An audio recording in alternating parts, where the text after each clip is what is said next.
Bienvenue dans cette nouvelle vidéo, je m'appelle Laura, je suis web designer et consultante Squarespace et aujourd'hui, on va voir comment créer un pied de page qui soit complet, cohérent, esthétique et qui contienne toutes les informations dont vos visiteurs ont besoin une fois arrivés sur votre site. Donc cette vidéo m'a été suggérée par une abonnée, je l'en remercie, qui me posait la question en commentaire, concrètement, qu'est-ce qu'on met dans le pied de page? J'ai envie de vous dire déjà de base, il n'y a pas de bon ou de mauvais pied de page, d'accord? Il y a des pieds de page plus ou moins complets, plus ou moins bien construits, mais il n'y a pas de mauvais pied de page en tant que tel. Donc déjà, le premier conseil que je peux vous donner, c'est de vous inspirer de ce que vous voyez sur le web, ok? Si vous voyez des pieds de page qui vous plaisent en termes de design, eh bien allez-y, d'accord? On a différents styles, il y a des modes aussi, voilà, en fonction des différentes influences en web design, donc il n'y a pas, encore une fois, de bon ou de mauvais pieds de page. Le deuxième conseil, c'est de vous poser la question de quoi j'ai besoin, en fait. C'est quoi l'objectif du site? Et donc du coup, qu'est-ce que je vais pousser sur mon site? Là, pour cet exemple, on a un pied de page qui est relativement simple. On a ici une bannière Instagram, c'est un placeholder, mais on va se dire que c'est une bannière Instagram. On a un petit logo, on a les mentions légales, les liens vers les mentions légales, conditions générales de vente, et puis la navigation. Donc ça, c'est vraiment, j'ai envie de vous dire, la base des bases, et ça fonctionne très très bien. Maintenant, on peut aller un petit peu plus loin. Par exemple, si je vous montre le site qu'on a fait pour une de mes clientes il y a quelques temps maintenant, l'année passée, dans son pied de page, on retrouve des éléments comme la bannière Instagram, on retrouve la navigation, et on a aussi mis ici un encart pour que les gens puissent s'inscrire à la newsletter, parce que l'emailing fait partie de sa stratégie. Donc ça, c'est un exemple autre. Autre exemple, si vous avez des qualifications, des certifications particulières, n'hésitez pas à les mettre dans votre pied de page. Là, typiquement, pour moi, j'ai mis dans mon pied de page ici que je suis Circle Member. Voilà, ça fait partie des qualifications, des certifications. N'hésitez pas à les pousser. On voit aussi typiquement que j'ai mis ici Squarespace est une marque déposée par Squarespace Inc. parce que j'emploie un terme partout sur mon site, mais c'est un nom de marque, d'accord? Donc c'est pour bien qu'il n'y ait pas de confusion quant à mon affiliation potentielle avec Squarespace. Et dans ce dernier exemple, qui est un projet portfolio, un projet perso, on a deux petites choses aussi qui sont intéressantes. On a mis ici l'adresse physique, d'accord? On est sur un projet fictif de Bastide, dans le sud de la France, donc aussi on a rajouté l'adresse. On aurait pu aussi mettre l'adresse postale, l'adresse physique, j'entends. On aurait pu aussi mettre des informations de contact, comme le numéro de téléphone. Ok, là on voit que j'ai aussi mis des placeholders pour envoyer vers des contenus vidéo potentiellement sur Instagram, TikTok, ce genre de plateforme. Donc posez-vous la question, qu'est-ce que j'ai envie de pousser, qu'est-ce que j'ai envie de mettre en avant, et en fonction de ces éléments, vous allez pouvoir choisir et décider de ce que vous voulez mettre en avant dans votre pied de page, concrètement. Donc si je reviens là sur notre site, le site de Yuki, on va reprendre ici ce pied de page, donc on va réouvrir ici l'éditeur de Squarespace, donc modifier le pied de page du site. Alors petite astuce, vous allez peut-être avoir besoin, en fonction de où est-ce que vous en êtes là dans la création de votre site, de cliquer sur mettre à niveau ou mettre à jour. Je crois que c'est mettre à niveau la manière dont ça a été traduit en français.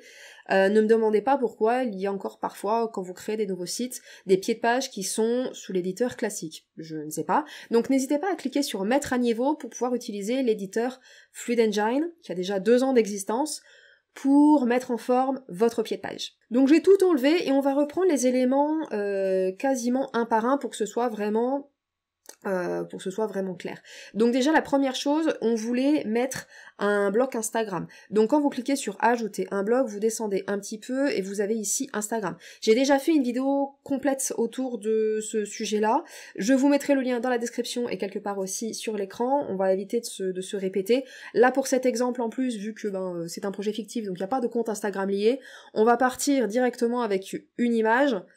Mais vous allez voir, ça revient strictement au même, d'accord? Donc si vous voulez mettre en place un bloc Instagram, je vous renvoie vers l'autre vidéo. Donc on a notre bloc Instagram. Alors comment créer cet effet sans bordure en haut et en bas? Quand vous cliquez sur modifier, la section, vous avez ici la hauteur, d'accord? Donc vous cliquez sur les 3 petits points, et même là en fait on va pas mettre 1, on va mettre 0 pour que ce soit vraiment maxi propre, d'accord? Par défaut on va être peut-être sur hauteur S, hauteur small, on va vraiment cliquer sur les 3 petits points et mettre ici 0 pour avoir vraiment cet effet Déjà, bon, pleine largeur certes, mais surtout ne pas avoir de marge en haut et en bas, d'accord? Donc ça c'est la première étape. Ensuite on avait un petit logo texte ici au milieu. Donc on va cliquer sur ajouter un bloc. Alors nous, on n'a pas de logo associé à cette image de marque, c'est un projet portfolio, un projet de test. Si vous voulez rajouter un logo, vous cliquez sur image, vous allez pouvoir rajouter votre logo. Moi je vais simplement cliquer sur texte et je vais rajouter ici, hop là, le nom du site. Donc on va mettre Yuki, on va changer ici, on va mettre en titre 1. On va le centrer comme cela, et puis assurez-vous déjà d'être bien centré aussi, parce que ça c'est un truc qui revient souvent, et puis on va le positionner correctement jusqu'à ce que ça nous plaise, d'accord? Donc là c'est pareil, il n'y a pas de bonne ou de mauvaise manière de le positionner, essayez de vous faire quelque chose d'esthétique, voilà, moi j'ai envie de partir sur ça, là, pour cet exemple, et puis on va le centrer comme ceci, je trouve que c'est mieux comme ça. Bon voilà, là encore une fois, ce sont mes goûts à moi. On va rajouter en dessous une petite mention, ajouter un bloc, et j'ai envie qu'on rajoute l'année avec les liens vers, hop là, les mentions légales et les conditions générales de vente. Ça, c'est vraiment partie des informations essentielles. Je rappelle que les mentions légales, ça fait partie des éléments indispensables et obligatoires sur votre site. Pareil, il y a une vidéo qui existe déjà sur la chaîne, où je vous mettrai le lien en description et à l'écran également. Allez voir cette vidéo, parce que vraiment, je vous fais le déroulé de A à Z de comment est-ce qu'on fait ces mentions légales. J'ai parfois des personnes qui me disent du coup où est-ce que je les case, en fait vous pouvez mettre le lien dans votre pied de page. Voilà, tout simplement, concis et efficace. Donc là c'est ce qu'on va faire, on va mettre une petite note avec l'année. Et moi, ce que j'aime bien faire aussi, effectivement, au-delà de l'année, quand vous faites vos mises à jour, imaginons que vous avez publié votre site, j'en sais rien, moi, en 2022, n'hésitez pas à nous mettre 2022, 2025, par exemple. Pourquoi c'est intéressant? Parce que vous donnez une indication à vos visiteurs que votre site existe depuis déjà plusieurs années, et ça, c'est un facteur de crédibilité, d'accord? Bon, si vous publiez votre site cette année, en 2025, mettez-nous juste 2025, mais sinon, voilà, pourquoi pas. Alors, et puis on va rajouter les mentions légales.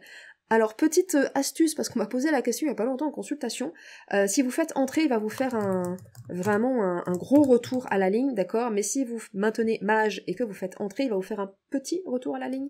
Donc, en fonction du style, conditions générales de vente, en fonction du style que vous recherchez pour votre pied de page, eh bien vous pouvez utiliser l'un ou l'autre. Alors, moi, paragraphe 2, ça me convient pas, on va mettre du paragraphe 3.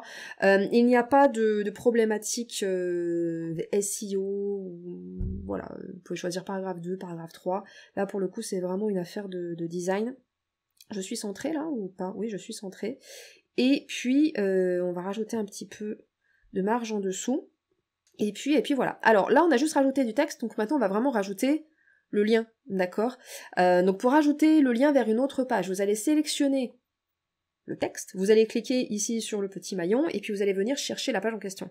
Alors là, comme vous êtes en pied de page, c'est un peu tassé.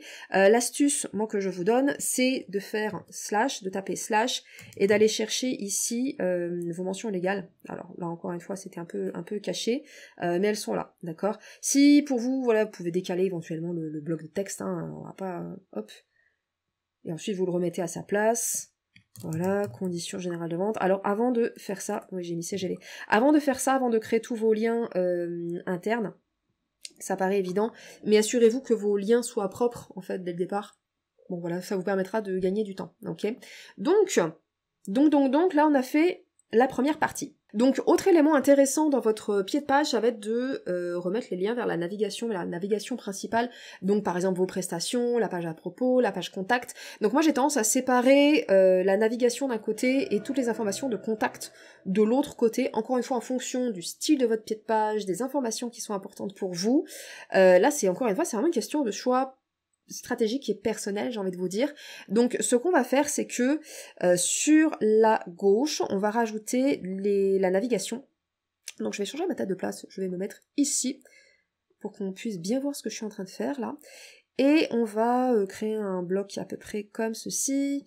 Ok, et on va mettre ici navigation, et puis on va mettre, qu'est-ce que j'avais mis à la base? Création de voyages sur mesure, un truc comme ça. Les destinations préférées, Et puis le lien vers le journal journal de travail, le journal de travail, le journal de voyage. Ce qui est ici le blog, d'accord? Donc c'est pareil, on va s'assurer que ce soit, hop là, cohérent en termes de design. On va mettre du paragraphe 3, on va le centrer. Navigation, on va le mettre en titre 4 pour que ce soit un peu plus joli. Et puis, on va se remettre à nouveau notre marge en dessous, là.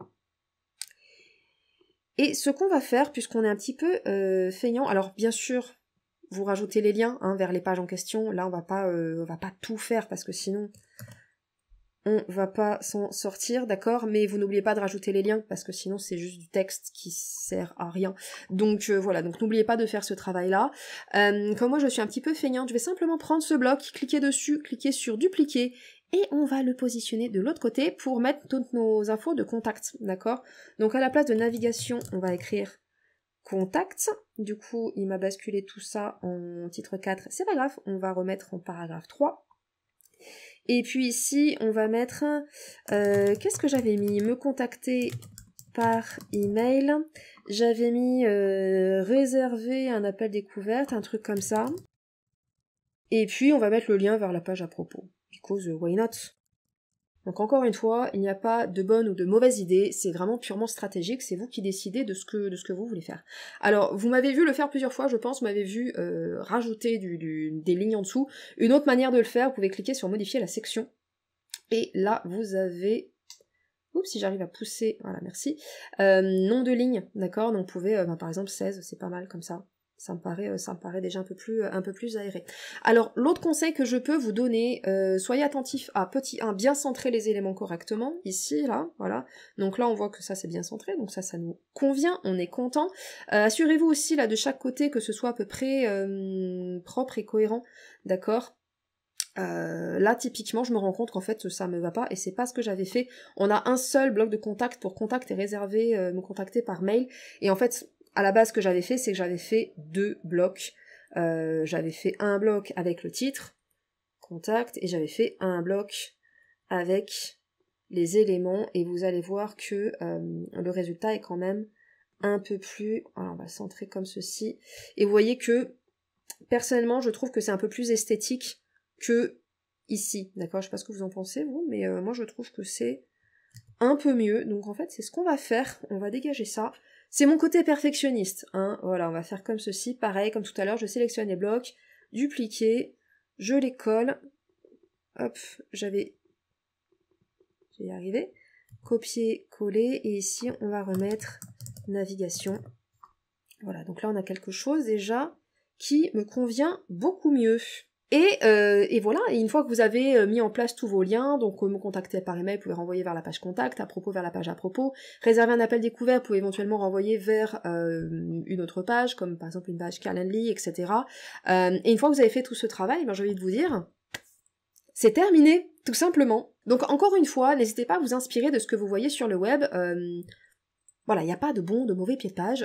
Si vous voyez le pied de page d'un concurrent ou alors d'un professionnel, ça n'a rien à voir avec ce que vous faites, n'hésitez pas à vous inspirer, ok? Encore une fois, les idées sont là pour circuler. Je vais vraiment rajouter par contre 16 lignes, c'est beaucoup plus propre. Voilà, aérez aussi votre pied de page. Autre conseil aussi, n'hésitez pas à utiliser une couleur tranchante dans le sens qui tranche visuellement, d'accord? Des pieds de page blancs à la suite d'un contenu blanc, en fait on comprend pas que c'est un pied de page, et d'un point de vue, voilà, expérience utilisateur, c'est pas le mieux. Voilà, là c'est un pied de page qui tranche vraiment beaucoup parce que vous avez le bandeau Instagram qui vient vraiment créer une séparation visuelle. Vous avez ici un fond de couleur, voilà, un aplat de couleurs qui vient créer encore une fois oui, une séparation visuelle, et vous avez toutes les infos. J'en profite aussi pour vous rappeler que mettre tous les liens vers, par exemple, création voyage sur mesure, les destinations préférées des voyageurs, contacts, etc., c'est excellent pour votre SEO. Voilà, donc n'hésitez pas non plus. Et le dernier conseil, quand vous rajoutez des liens, là on a fait ça, on va dire rapidement, donc on a 3 liens de chaque côté, c'est ok. Essayez d'avoir un équilibre aussi visuel, évitez d'avoir d'un côté ici 7 liens et puis ici 2, parce que sinon en fait c'est complètement déséquilibré et c'est pas très agréable à regarder.